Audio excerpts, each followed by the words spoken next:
નમસ્કાર, હું ધોરણ 8 ની વિદ્યાર્થીની નિકિતા બારિયા. આજે 5મી સપ્ટેમ્બર 2024ના શાળાના આચાર્ય તરીકે હું આપને કંઈક કહેવા માંગુ છું. 5મી સપ્ટેમ્બર દર વર્ષની જેમ આ વર્ષે પણ બાળકો શિક્ષક બનીને શાળામાં આવ્યા.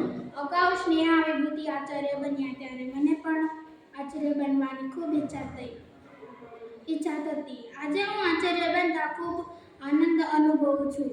હું અને રેણુકા આજે દિનેશસર બનાવેલા બુકનું વિમોચન કરવાના છીએ, જે અમારા બે માટે બહુ મોટી વાત છે. સરનો ખૂબ આભાર. Thank you sir. હું આ શાળામાં ધોરણ 1 થી અભ્યાસ કરું છું. બધા જ સાહેબો પાસે ભણી અને આગળ આવી. બધા જ સરને મને ખૂબ પ્રિય છે. મને દરેક વર્ગમાં પહેલો નંબર આપતો. બધા સર મને હોશિયાર છોકરી સમજતા. મને શાળામાં આવવું ભણવું ખૂબ જ ગમતું. શાળાના બધા જ કાર્યક્રમો ગમતા, જેમાં ક્વિઝ સ્પર્ધામાં મને ખૂબ ગમતી. શાળાની પ્રાર્થના સભા મને ખૂબ જ ગમતી. મને ખાસ અંગ્રેજી વિષયમાં ખૂબ મજા આવે છે. દિનેશ સર ધોરણ 6 માં હતી ત્યારથી અમારા 3 વર્ષ સુધી શિક્ષક બની રહ્યા છે. તેઓ શિક્ષણ સાથે જીવન ઘડતરના પાઠ પણ શીખવતા. દર ગુરુવારે હિન્દીમાં જ અમે વાતચીત કરીએ તેવો આગ્રહ રાખતા. દર ગુરુવારે હિન્દી દિવસ ઉજવતા. હિન્દીમાં બોલવું અને સરને સાંભળવું ખૂબ ગમતું. સરના મસાળો અભિયાન સોમવાર અને ગુરુવારનો ચેક કરતા.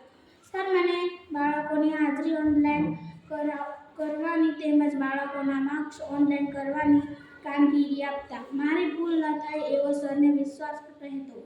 કમ્પ્યુટર વર્ગમાં મને અને રેણુકાને સર ઇન્ચાર્જ બનાવ્યા. અમને વિશેષ જવાબદારી સોંપતા. સર પાસે સમય નીકળી જતો તેની ખબર પણ ન રહેતી. વર્ગમાં હું સ્માર્ટ બોર્ડ પર પ્રોગ્રામ ચાલુ કરતી.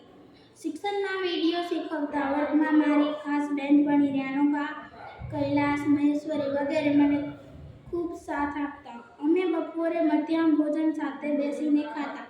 શાળામાં થતા કાર્યક્રમો ખૂબ મજા આવતી.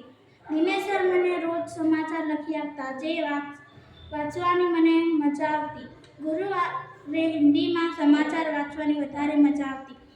વર્ગમાં પહેલી પાટીએ પર બેસતા, ખૂબ મસ્તી કરતા અને શાળામાં ધોરણ 8 સુધી કઈ રીતે આવી ગયા, એ સમય કઈ રીતે ગયો એની ખબર પણ ન પડી. શાળામાં તમામ સાહેબોનું યાદ કરીશું. ખાસ ધોરણ 8 ખૂબ યાદ રહેશે. આજે શિક્ષક દિવસ છે ત્યારે મને ભણાવનાર તમામ ગુરુજનોને વંદન કરું છું. દિનેશ સર પાસે શિક્ષણ ઉપરાંત બીજી ઘણું શીખવા મળ્યું તે બદલ સરને હું હંમેશા યાદ કરીશ. મોટી થઈને હું ડૉક્ટર બનવા માંગુ છું. મારા પિતાની હું ઈચ્છા પૂરી કરીશ. આ શાળાનું નામ રોશન કરીશ.